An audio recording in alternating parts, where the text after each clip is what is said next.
Comparative का comparative balance sheet comparative balance sheet हम लोग पढ़ चुके हैं, ठीक है। उसके बाद उसमें कुछ और था, कैपिटल का था, वर्किंग कैपिटल का था, और उसके अलावा एक और था, तीन था, तो वो छोड़ दिया गया हम लोग, ठीक है ना। उसके बाद आते हैं common size analysis, common size analysis. Common size analysis में हम लोग है common size statement of analysis और common size balance sheet of analysis, दोनों पढ़ेंगे हम लोग। अभी तक जो हम लोग कंपैरेटिव पढ़ रहे थे तो कंपैरेटिव बैलेंस शीट ही थी सिर्फ। अब जो हम लोग पढ़ेंगे वो स्टेटमेंट ऑफ पीएल और बैलेंस शीट दोनों को पढ़ेंगे, लेकिन उसका नाम क्या पड़ जाएगा, common size statement of income analysis, या यूँ कह सकते हो common size statement of PL analysis, और दूसरा क्या पढ़ेंगे, common size balance sheet of analysis. Clear है? तो ये उसका नाम है, तो दोनों चीज पढ़ना रहेगा इसमें, स्टेटमेंट ऑफ पीएल भी पढ़ना रहेगा और बैलेंस शीट पढ़नी रहेगी। अब कॉमन साइज का मतलब क्या हुआ ये जानना है। कॉमन साइज का मतलब ये हो जाएगा, यहाँ पर हर एक आइटम को, यहाँ पर भी जो हम लोग एनालिसिस करेंगे वर्टिकल फॉर्म में रहेगी, जैसा कि अभी हम लोग कंपैरेटिव बैलेंस शीट में देख रहे थे, उसमें भी वर्टिकल था। उसमें हम लोग देख रहे थे कि जो हमारे पास एसेट्स में और लायबिलिटीज में इंक्रीज हुआ है या डिक्रीज हुआ है, इंक्रीज या डिक्रीज, तो जो भी इंक्रीज हुआ होगा या जो भी डिक्रीज हुआ होगा उसी आइटम का हम लोग आधार बना देते हैं, बेस बना देते हैं, और उसी से हम लोग परसेंटेज निकाल देते हैं। तो क्या करा देता, कंपैरेटिव बैलेंस शीट करा देते हैं। लेकिन जो यहाँ पर हम लोगों का कॉमन साइज, चाहे स्टेटमेंट ऑफ पीएल पढ़ें और चाहे कॉमन साइज बैलेंस शीट पढ़ें, कॉमन साइज स्टेटमेंट पढ़ें चाहे कॉमन साइज बैलेंस शीट पढ़ें, दोनों में क्या रहेगा कि हर एक आइटम का अलग अलग निकालेंगे। जितने भी आइटम पढ़ चुके हो तुम लोग, revenue from operation, other income, और उसी तरह से cost of material consume, purchase of stock in trade, change in inventories, employ benefit expenses, finance cost, depreciation amortisation, other expenses, जितने भी आइटम्स तुम लोग पढ़े हो, हर एक आइटम को किसी एक पर्टिकुलर को बेस बनाया जाएगा। वहाँ पर क्या था, जिसका निकालते थे उसके सामने ही जो रहता था उसी से निकाल देते हैं। यहाँ पर किसी एक पर्टिकुलर आइटम को बेस बना दिया जाएगा। अब बेस किससे बनाया जाएगा, स्टेटमेंट ऑफ पीएल में अगर चलेंगे हम लोग तो नेट सेल जो होगी, नेट सेल जिसको हम लोग रेवेन्यू फ्रॉम ऑपरेशन बोलते हैं, जानते होगे तुम लोग, सब में रेवेन्यू फ्रॉम ऑपरेशन को नीचे रखेंगे और ऊपर क्या रखेंगे, जिसका निकालना है। जैसे रेवेन्यू फ्रॉम ऑपरेशन का, तो रेवेन्यू फ्रॉम ऑपरेशन 100 ही रहेगा, उसको काट के देख लो निकल के आएगा 100 ही। भाई 2 लाख रेवेन्यू फ्रॉम ऑपरेशन है, नीचे भी 2 लाख, इंटू 100 करोगे 2 लाख, 2 लाख काटोगे, खत्म हो गया, बचा 100, तो वो तो हमेशा में 100 रहेगा। लेकिन फिर अदर इनकम का निकालोगे, नेट सेल नीचे रहेगी। फिर उसके अलावा लिखोगे cost of cost of material consume लिखोगे, वो ऊपर, नीचे सेल रहेगी, इंटू 100 करोगे। फिर ऐसे ही लिखोगे purchase of stock in trade, ऊपर लिखोगे, नीचे नेट सेल्स लिखोगे, इंटू 100 करोगे। मतलब उसको हमेशा किससे निकाला जाएगा, नेट सेल्स निकाला जाएगा। किससे, नेट सेल को बेस बना दिया जाएगा, वही नीचे रहेगा। इसी तरह से बैलेंस शीट में चलोगे तो बैलेंस शीट में भी जब हम लोग निकालेंगे तो उसमें बैलेंस शीट में देखा जाएगा कि टोटल एसेट्स और टोटल लायबिलिटीज से, किससे, टोटल एसेट्स और टोटल लायबिलिटीज। तो टोटल एसेट्स और टोटल लायबिलिटीज क्या दोनों बराबर अलग अलग रहता है क्या? भाई 10 लाख रुपए की अगर एसेट्स है, 10 लाख लायबिलिटीज रहती है, टोटल एसेट्स और टोटल लायबिलिटीज। तो इसका नीचे क्या रखा जाएगा, टोटल एसेट्स या टोटल लायबिलिटीज में कोई भी एक नीचे रहेगा, और ऊपर जो पर्टिकुलर आइटम निकालते हो, जो भी पर्टिकुलर निकालते हो, ठीक है ना, जैसे इक्विटी शेयर कैपिटल का निकालते हो, प्रेफरेंस शेयर का निकालते हो, रिजर्व सरप्लस का निकालते हो, नॉन करंट लायबिलिटीज का निकालते हो, करंट लायबिलिटीज का निकालते हो, नॉन करंट एसेट्स निकालते हो, करंट एसेट्स निकालते हो, जो भी पर्टिकुलर आइटम होगा उसको ऊपर रखना, नीचे क्या रखेंगे, टोटल एसेट्स या टोटल लायबिलिटीज इंटू 100 कर दोगे। ठीक है, इसका कुल 2 फार्मूला निकल के आया। 2 फार्मूला जो निकल के आया है, किस चीज का निकल के आया है, एक तो परसेंटेज ऑफ, देखो इधर, परसेंटेज ऑफ या परसेंटेज इन लिख सकते हो, in statement of income, percentage of statement of income, उसमें लिखेंगे इंडिविजुअल आइटम, जो भी आइटम रहेगा आपका आइटम्स, यहाँ पर लिखेंगे क्या हम लोग, net cell into 100। Net cell समझिए किसको कहते हैं, रेवेन्यू फ्रॉम ऑपरेशन को ही हम लोग नेट सेल तो बोलेंगे। इधर सबको है, स्टार बना दूं यहाँ पर, मून बना नेट सेल्स इज इक्वल क्या हो जाएगा आपका revenue from revenue from operation. Clear है? यस तो अगर आप percentage in statement of income निकालते हैं तो ये अगर percentage of net sales balance sheet निकालते हो तो क्या करेगा? परसेंटेज इन इसमें बैलेंस शीट बैलेंस शीट में अगर परसेंटेज निकालते हो तो क्या करोगे? उसमें बताया जो आपका इंडिविजुअल आइटम रहेगा वही लिखोगे वहां पर, यानी कि इंडिविजुअल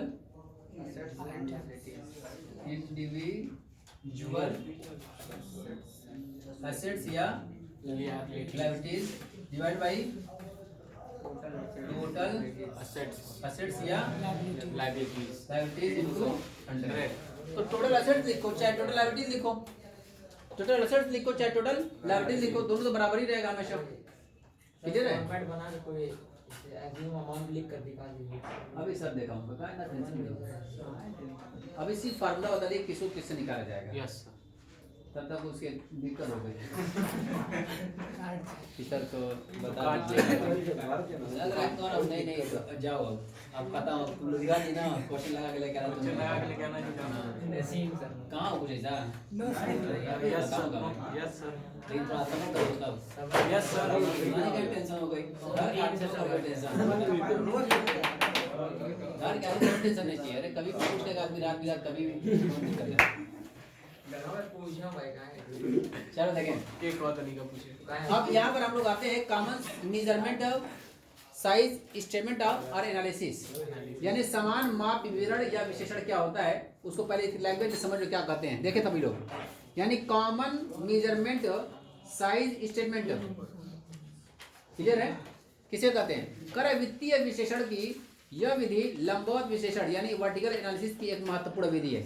इस विधि में विभिन्न मदों की विभिन्न मद यानी डिफरेंट आइटम्स, बहुत सारे आइटम होंगे, विभिन्न मदों को किसी एक आधारभूत मद के किसी भी एक आधारभूत मद के रूप में प्रदर्शित किया जाता है। किसी भी एक अलग अलग आइटम्स होंगे लेकिन हर एक आइटम को किसी एक मद से निकाला जाएगा। देख सकते हैं यहाँ पर अगर हम लोग पीयर का निकालेंगे तो आइटम अलग अलग रहेगा लेकिन नेट सेल्स तो समय रहेगा रेवेन्यू फ्रॉम ऑपरेशन। ऐसी बैलेंस शीट का अगर करेंगे आप कॉमन साइज तो आइटम अलग अलग रहेगा लेकिन उसमें क्या लिखा जाएगा? टोटल एसेट्स या टोटल लायबिलिटीज। क्लियर सबको है? चले और आगे देखें तो वही बता रहे हैं यहाँ पर इस विधि में विभिन्न मदों को किसी एक आधारभूत मद के प्रतिशत के रूप में प्रदर्शित किया जाता है। सामान्यतः समान माप के आय विवरण यानी कॉमन साइज इनकम स्टेटमेंट में विभिन्न मदों को शुद्ध बिक्री के प्रतिशत के रूप में दिखाते हैं, जबकि समान माप के चिट्ठे यानी कॉमन साइज बैलेंस शीट में कुल संपत्ति और कुल दायित्वों को उनके विभिन्न मदों के प्रतिशत के रूप में आधार बनाया जाता है। विभिन्न अवधियों में विभिन्न मदों के प्रतिशत के आधार पर अर्थपूर्ण तुलना हो सकती है। अब बता रहे हैं यहाँ पर प्रतिशत गणना वही जो लिखा गया यहाँ पर आय विवरण के संबंध में प्रतिशत यानी इनकम के संबंध में अगर देखा जाए तो individual item divide by net sales into 100 कर दिया जाएगा। अगर आप स्थिति विवरण या चिट्ठे के संबंध में प्रतिशत निकालना चाहते हैं तो इंडिविजुअल एसेट्स या liabilities divide by total assets and liabilities into 100 कर दोगे हो जाएगा। समान माप विवरण के उद्देश्य क्या है? यानी अगर हम लोग कॉमन साइज बैलेंस शीट या कॉमन साइज स्टेटमेंट एनालिसिस करते हैं तो उसका भी ऑब्जेक्ट क्या है? अभी तो हम लोग सब पढ़े पीछे, लेकिन स्पेशली हम लोग कॉमन साइज स्टेटमेंट करते हैं यानी सबका परसेंटेज इंडिविजुअल निकाल रहे हो।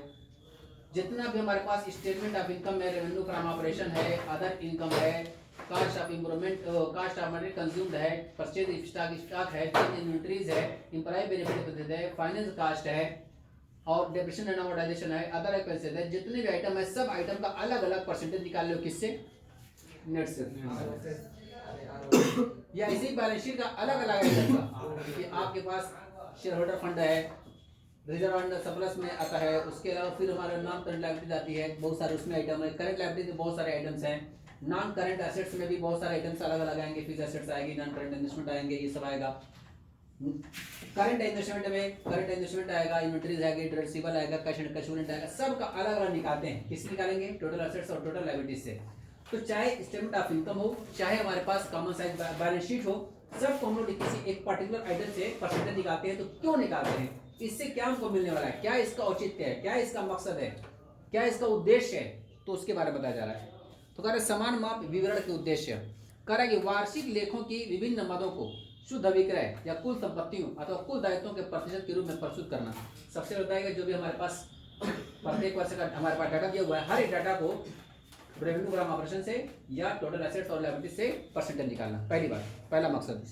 दूसरा मकसद कह रहा है आय विवरण की विभिन्न मदों का शुद्ध विक्रय से संबंधित संबंध स्थापित करना, जिससे लाभ हानि विवरण की विभिन्न मदों के संबंध में उपयोगी निष्कर्ष निकाले जा सके। करें जो हमारे पास जितने भी मद, जितने भी आइटम्स हमारे पास स्टेटमेंट ऑफ इनकम में दिए गए हैं या स्टेटमेंट ऑफ पीरियड में दिखाए गए हैं, हर एक आइटम को उसके नेट सेल से रिलेशन निकाला जाए, कितना परसेंट उसका खर्चा होता है। जैसे मान के चलते हैं कि अदर एक्सपेंसेस 1 लाख रुपये का हुआ, कितना 1 लाख रुपया, और आपकी जो टोटल सेल हुई है 20 लाख रुपये हुई है, कितना 20 लाख। तो अगर मैं जानना चाहता हूँ कि मेरा टोटल सेल पर कितना खर्चा होता है, कितना परसेंट खर्चा होता है, तो 2 लाख रुपया खर्चा हुआ आपका, कितना रुपया बताया था 1 लाख रुपया, 1 लाख का खर्चा हुआ कितनी सेल पर 20 लाख पर। तो परसेंटेज निकाल लेना कितना हो जाएगा आपका, तो कितना परसेंट निकल के आएगा आपका 5%। क्लियर है। जब ये पता चल जाएगा तो फिर अगले साल जब मैं चलूंगा तो अगले साल हो सकता है कि हमारी सेल हो गई हो 25 लाख रुपए की, कितने की 25 लाख की। मेरा खर्चा जो हो गया मांग के चलता हूँ कि 1,10,000 का खर्चा हुआ, तो ऊपर रखूंगा 1,10,000, नीचे रखूंगा 25 लाख इंटू 100 करूंगा, तो हो सकता है परसेंटेज जो हमारा है पहले 5% था तो अब हो सकता है 6% हो जाए या कुछ कम हो जाए।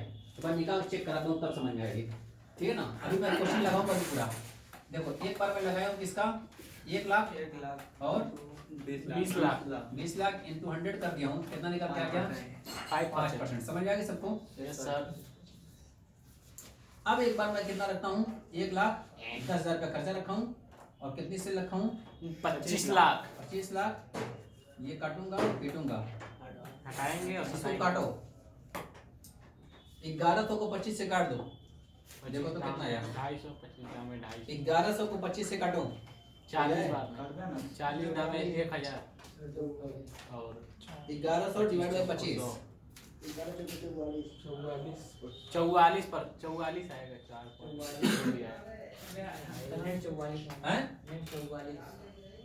उतना तो नहीं आना चाहिए। कल हुए हाल है 25 लाख रुपए ये है ना। Yes sir. 1 मिनट देखें, 2 जीरो ये खत्म हो गया, 3 जीरो इसमें खत्म हो जाएगा, 110 तो काट दो, 4 पॉइंट कितना आ जाएगा देखो तो 4.4 44 देखो ये हमारे पास आएगा कम हो गया, ठीक है ना। ऐसे ही एक और आंकड़ा दिखाता हूँ तुम लोगों को, देखो खर्चा हो गया हमारा कितना 1,50,000, सेल जो हो गई आपकी 30 लाख 30 लाख इंटू 100 करोगे, काटो ये काटो, कितना हो जाएगा आपका 5%। देख रहे हो। इसका मतलब ये हुआ कि हर साल मैंने 3 साल का डाटा दिखाया, तो एक तो फायदा ये होगा कि हमको सबका परसेंटेज पता चल जाएगा इंडिविजुअल आइटम का, कि टोटल सेल पर हमारा अदर इनकम कितनी होती है, टोटल सेल पर हमारा परचेज ऑफ स्टॉक कितना होता है, टोटल सेल पर डेप्रिसिएशन एंड अमोर्टाइजेशन कितना होता है, टोटल सेल पर फाइनेंस कॉस्ट कितनी होती है, परसेंटेज पता चल जाएगा। तो मैं एक सिंपल एग्जांपल लेके चल रहा हूँ किसका अदर एक्सपेंसेस का, कि अगर एक बार हमने अदर एक्सपेंसेस किया 1 लाख रुपया, उस टाइम सेल हुई थी कितनी 20 लाख रुपया, तो परसेंटेज कितना पड़ा 5%। इसका मतलब ये अनुमान लग गया कि जो हमारे पास अदर एक्सपेंसेस होते हैं टोटल सेल का 5% होता है। अगले साल हमने चेक किया, पता चला कितना हो गया 4.4% हो गया, 4.44। इसका मतलब हमारी सेल बढ़ी तो जो हमारे अदर एक्सपेंसेस थे वो क्या हो गए कम हुए।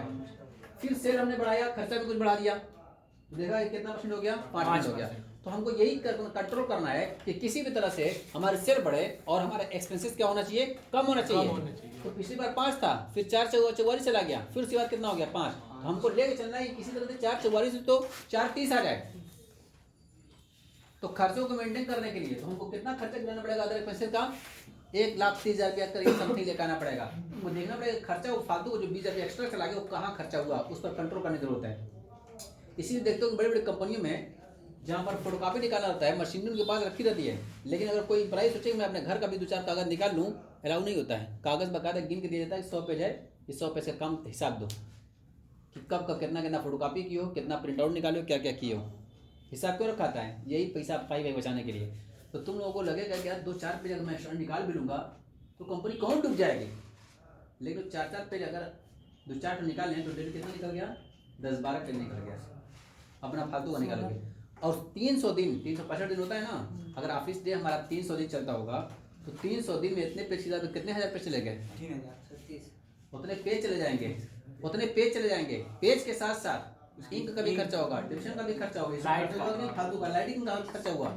तो इन सब खर्चों को क्या करना था, सोचना रहता है। मशीन ये हमारे हिसाब से लगता है कि 2-4 पेज है, लेकिन वो कंपनी के पॉइंट ऑफ व्यू देखा जाए तो ज़्यादा उसमें खर्चा हो जाता है। तो इन सभी खर्चों को कंट्रोल करना पड़ता है। ठीक है, मैं अपनी बात करता हूँ। जब हम लोग ट्रेनिंग चल रही थी सीए की, हबीबुल्ला एंड कंपनी में मैं ट्रेनिंग कर रहा था, तो गर्मी का दिन था और अभी ये पानी जो है नहीं चलता था मार्केट में, अभी बहुत सारी मशीन नहीं थी, ये पानी आता ही पूरे मार्केट में कहीं नहीं आता था। लोग अपना अपना घर से निकालते थे, बर्फ करते थे। तो हबीबुल्ला एंड कंपनी में फ्रिज सब थी, लेकिन फ्रिज में बस 2-4 बॉटल रखा था जो आते थे लोगों के लिए, बाकी स्टाफ के लिए अलग से पानी जो है बाहर चौक पर से भर के जाते थे, ऊपर 2 मंजिले पर भर के रखते थे। अब चिलचिलाती गर्मी, मई जून का महीना, सबको चाहिए ठंडा पानी स्टाफ लोगों को। तो जो उसमें एक ठो चपरासी टाइप के ललन जी हैं, बड़े पुराने स्टाफ वहाँ के 25-30 साल के, तो उनका ऐसा है ललन साहब, थोड़ा सा बर्फ़ लेकर के डाल दीजिए 5 रुपये का। तो सब छोटा मोटा खर्चा जिससे उधर था तो वही सब करते थे। तो चल भाई लड़के ना चिल्ला रहे हैं, बर्फ़ तो लेके आ जाता हूँ 5 रुपये का। बर्फ़ 5 रुपये लिया कर डाल दिए, पानी एकदम ठंडा हो गया, लोग पिए खूब बड़े। जब शाम में हिसाब किताब देना शुरू करते थे, सुबह शाम तक कितना कितना खर्चा हुआ, कितना पेंसिल खरीदे, कितना पेन खरीदे, 2 रुपये 4 रुपये 8 रुपये लिफाफा टिकट विकट यही सब खरीदना रहता था उनको। लिखे उसमें 5 रुपये का बर्फ़, कभी यही के साथ खर्चा 5 रुपये बर्फ़ ले लिए। कल सब चिल्ला रहे हैं, कल नंबर से पूछे खुदा कि 5 रुपये का बर्फ़ ले जाता हूँ, कैसे खर्चा कर दो, तुम्हारे सैलरी से कटेगा वो मैंने जानता हूँ, हटा दी उस खर्चे को। वो 5 रुपया की वैल्यू है, अगर 55 रुपया वो देखा जाए तो 25 दिन में कितना हो जाएगा आपका? 25 रुपया। और पूरे 12 महीना में 12 में 1200 रुपया खर्चा हुआ ना, तो खर्चे को कंट्रोल करना है, वो समझ में आ रही है? तो हर एक चीज़ दिखाता है। और ये मैं अपना एकदम रियल लाइफ का एग्जांपल दे रहा हूँ कि जो मेरे सामने घटित हुआ है ये, कि अगर वहाँ के स्टाफ का दिए थोड़ा सा पानी चाहिए और वहाँ का ये चपरासी जो है जो खर्चों को रखता है छोटे बड़े, वो सोचे कि मैं खर्चों को उसमें दिखा दूँ, तो अलाउ नहीं हुआ। क्यों? क्योंकि खर्चा भागना नहीं चाहिए हमारा, उसको कंट्रोल करना है। और इसीलिए देखो कहीं भी जाओगे ना तो बहुत छोटी छोटी चीज़ को ध्यान दिया जाता है, और तुम वो लगेगा इतनी छोटी चीज़ है यार, इतनी कंपनी करोड़ों का कारोबार करी, इतना छोटी छोटी ध्यान दे रही है, माय फुट समझ रही है? लेकिन छोटे छोटे जो ध्यान दे दिया जाता है तो वही जानते हो क्या बताया गया उसको, बूंद बूंद से सागर बढ़ता है। तो वही खर्चा कम करके कम से कम 25-30 हज़ार रुपये कम कर लेगी। इसका ना जो 1,50,000 खर्चा हुआ है ना, इसमें लापरवाही कहीं हुई है, इसलिए खर्चा भाग गया है। इसमें होना चाहिए कितना, 1,25, 1,22, 1,23 इतना ही होना चाहिए था किस काम करके। तो ये एनालिसिस की जाती है, जो कॉमन साइज बैलेंस शीट बनाते हैं हम लोग, या कॉमन साइज पे बनाते हैं, तो परसेंटेज निकालता है। ये इसलिए निकालता है कि अगर 2-3 साल का अगर हम निकालेंगे तो हमारे पास कंपेरेटिव आ जाएगा, कि हमको देखेंगे कि पिछले साल क्या परसेंटेज था खर्चे का और इस बार परसेंटेज क्यों बढ़ा। अब उस पर रिसर्च होगा कि इतना खर्चा ऊपर देखो कहीं लापरवाही हुई है हमारी, उस लापरवाही को दूर करना होगा। ये सब मकसद में उसके आते हैं, सब उसके ऑब्जेक्ट हैं, ठीक है ना? तो अगर मान लो तुम किसी जगह के मैनेजर बन गए, MBA कर ली हो, या डायरेक्टर बन गए हो, CEO बन गए हो, ठीक है ना, या वहाँ के चीफ अकाउंटेंट बन गए हो, तो ये सब चीज़ें जब रिपोर्ट बना के दोगे मैनेजर को या डायरेक्टर को, तो डायरेक्टर पीठ थपथपा देगा, ये देखो बंदा आया तो कम से कम 25,000 बचाया ना, 30,000 बचाया तुम्हारा, कहाँ कहाँ पर लापरवाही हो रही है उस लापरवाही पर ध्यान तो दिया, समझ आ रही है? ये सब सारी चीज़ें सीखी जाती है। तो ये जो हम लोग एनालिसिस कर रहे हैं ना, जितना भी हम लोग पीछे पढ़ चुके हैं या आगे पढ़ने वाले हैं सब एनालिसिस, ये सब एडवांस चीज़ें तुम लोग सीख रहे हो उस टाइम कि कैसे मैनेज किया जाता है। मगर की मार्केट में सब चीज़ बताना शुरू करोगे ना, अबे चल जा रह दे, हम ये समझ सीखा चला दे, कोई हिसाब किताब कोई लिखा पड़ी नहीं है। लेकिन जितने भी बड़े बड़े कारोबारी और अरबपति खरबपति हुए सब पाई से हुए हैं, तो यहाँ पाई का कोई मतलब ही नहीं होता है। सही कराइए, पाई पीछे होती है।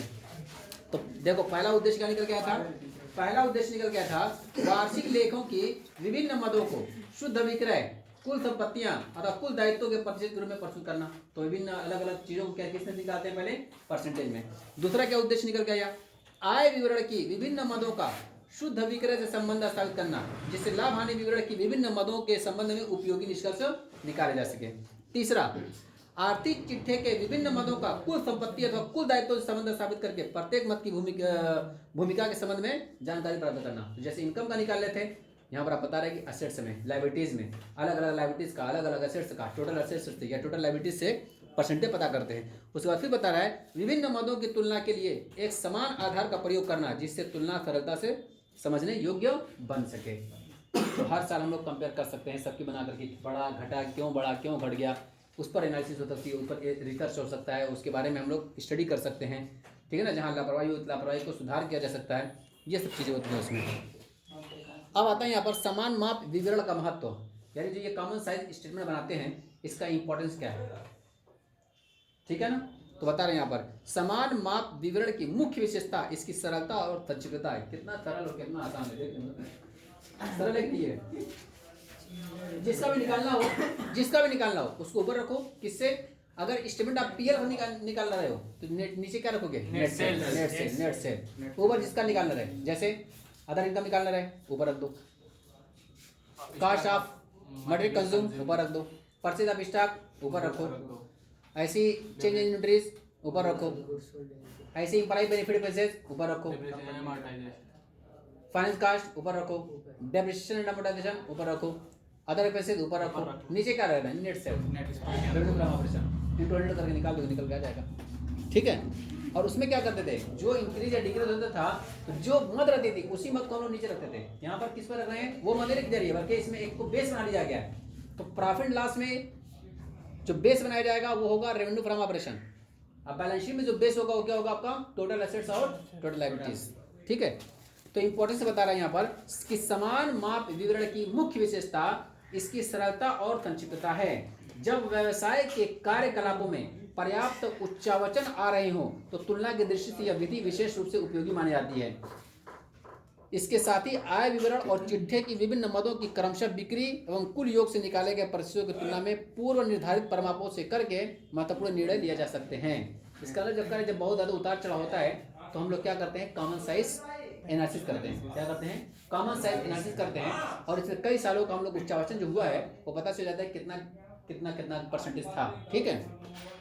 अब आता है समान माप विवरण की सीमाएं। इसके कुछ दोष भी हैं, इसकी कुछ कमियां भी हैं, इसके कुछ सीमाएं भी हैं। तो क्या सीमाएं हैं, करें इस विधि में लाभ हानि खाते तथा आर्थिक चिट्ठे में एक वर्ष की मदों का दूसरे वर्ष की मदों से लंबवत तुलना के संबंध में प्रवृत्तियों का ही अध्ययन होती है, लेकिन व्यक्तिगत मदों की प्रवृत्ति के संबंध में सूचना नहीं मिल पाती है। इससे इस विधि की उपयोगिता सीमित हो जाती है। इस विधि की उपयोगिता तभी होती है जब प्रत्येक मत के प्रतिशत का प्रमाप पहले से निर्धारित हो। करेंगे हर साल का हम लोग अलग अलग निकालते हैं, करेंगे कोई एक परसेंटेज निर्धारित कर लो कि इतना होना चाहिए, उसके बाद परसेंटेज निकालें और उससे कंपेयर करें कि उसके मुकाबले में क्या हुआ क्या घटा, तब कुछ समझ में आती है। ये होता दोष निकाल रहे हैं, उसकी कमी निकाल रहे हैं। करें सबका अलग अलग निकाल लेते हैं हर साल का। करें किसी एक वर्ष को हम लोग बेस बनाना चाहिए कि हर साल उतना ही होना चाहिए, उससे कम हो जाए, उससे ज़्यादा नहीं होना चाहिए। ये तो हर साल का हम लोग निकालते हैं, कभी ज़्यादा हो गया कभी कम हो गया, कभी ज़्यादा हो गया कभी कम हो गया, तो उसका कोई मतलब तो हुआ नहीं। आप एक स्टैंडर्ड बना लीजिए कि कम से कम इतना होना चाहिए, इससे ऊपर कभी नहीं जाना चाहिए, तब समझ में आती है। तो ये उसकी दोष है, ठीक है ना।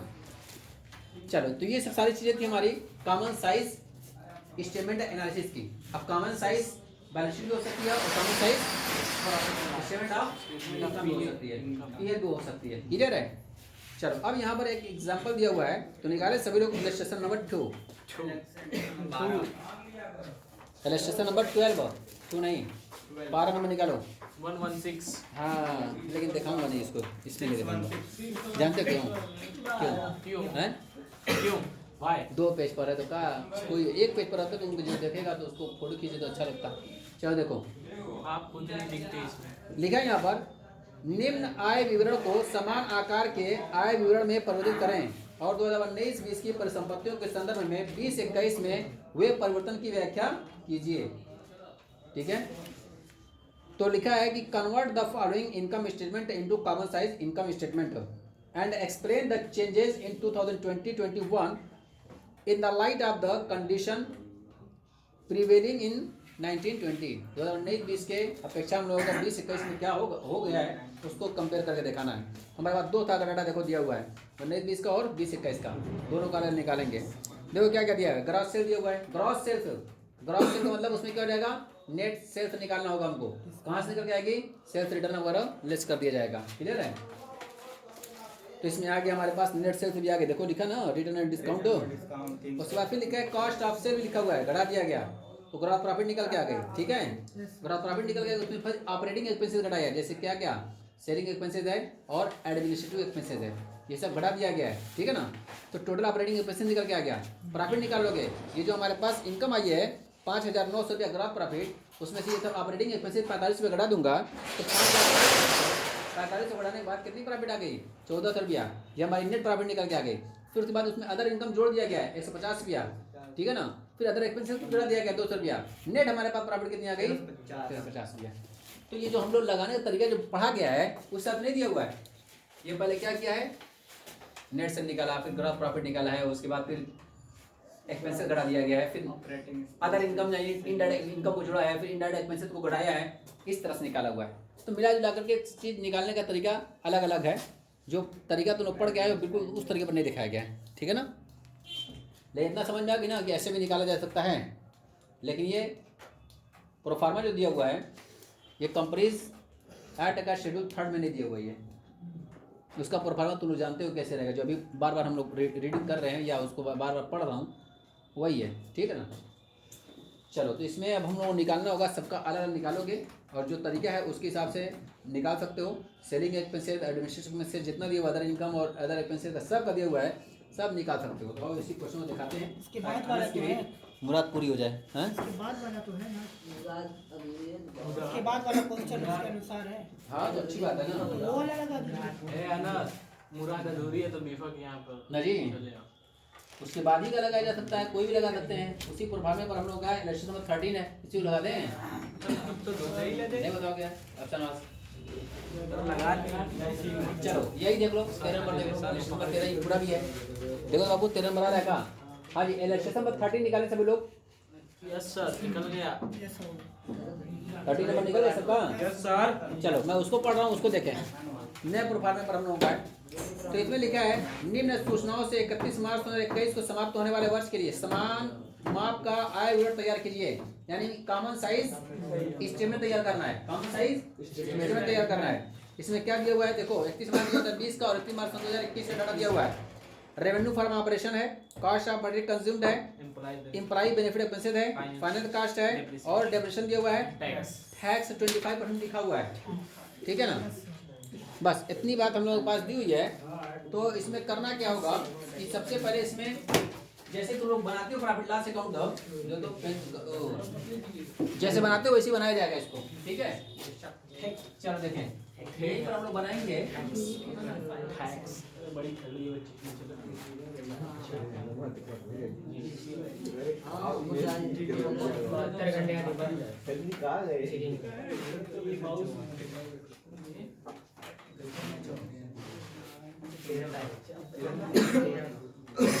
ये हो जाएगा परसेंटेज और दूसरा क्या हो गया है, एब्सोल्यूट अमाउंट है। ये क्या है? Absolute amount. ये सन 2020 और ये 20 सबसे पहले हमको क्या करना है, जैसे प्रॉफिट लॉस तुम प्रोफार्मा पढ़े हो उसी प्रोफार्मा पर पहले रखो, पहले परसेंट मत निकालो, पहले वही बनाते हैं हम लोग, ठीक है ना। तो एक तरफ से हम लोग चलते हैं और ऊपर हेडिंग क्या लगाएंगे हम लोग पता है ना, ऊपर हेडिंग क्या लगाई थी?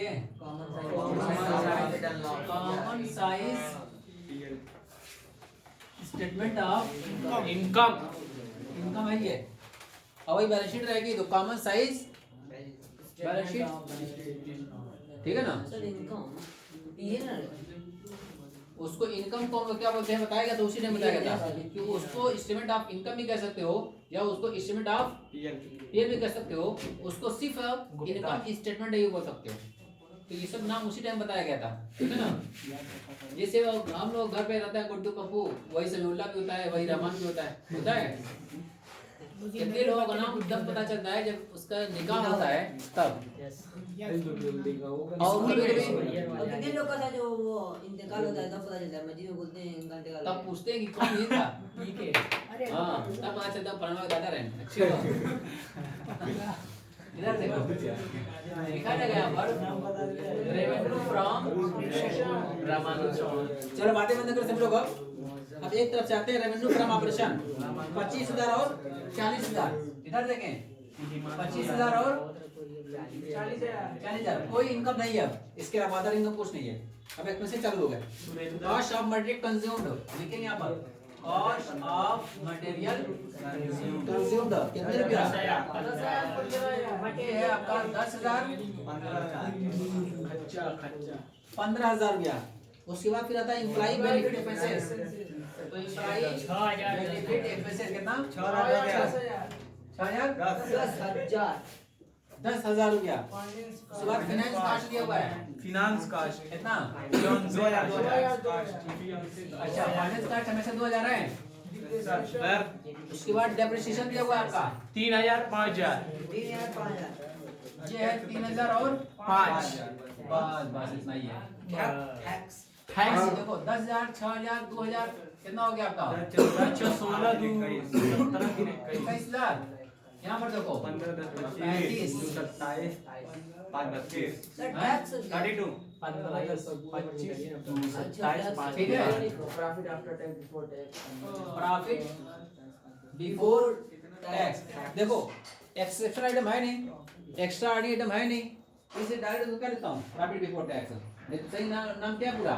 Profit before exceptional item, extra ordinary item and tax. तो एक्सेप्शनल आइटम भी नहीं है, एक्स्ट्रा आइटम भी नहीं है, तो क्या फायदा उसको बिफोर लिख करके फिर उसको बढ़ाऊं 0 है। तो इसे क्या लिख रहा हूँ? Profit before tax. और टैक्स 25% लगाना, इस पर लगाएंगे तो कितना? प्रॉफिट निकल के आएगी ना, उसी का लगाया जाएगा 25%। कोई प्रॉफिट निकाला जाए 25,000 रुपया इनकम थी और 21,000 रुपया जो आपकी है एक्सपेंसिव हो गया। प्रॉफिट कितनी हो गई? 4,000। 40,000 रुपया आपकी इनकम है, 32,000 खर्चा हो गया। प्रॉफिट कितना हो गया? 25% प्रॉफिट निकाल दो, इसे कितना हो जाएगा आपका? इसका कितना हो जाएगा आपका? 2,000 ये कितना हो गई? ये कितना हो गई? ये क्या निकल गया? प्रॉफिट ये आफ्टर हो गया हमारे टैक्स पास प्रॉफिट आफ्टर टैक्स दिखाया गया था इसको, ठीक है ना? बस इतनी बात हम लोग हो गई है। अब सबको को निकालना है परसेंटेज, सबका निकालना है तरफ से। तो सभी इंडिविजुअल का परसेंटेज किससे निकाला जाएगा? बताओ किसके पास?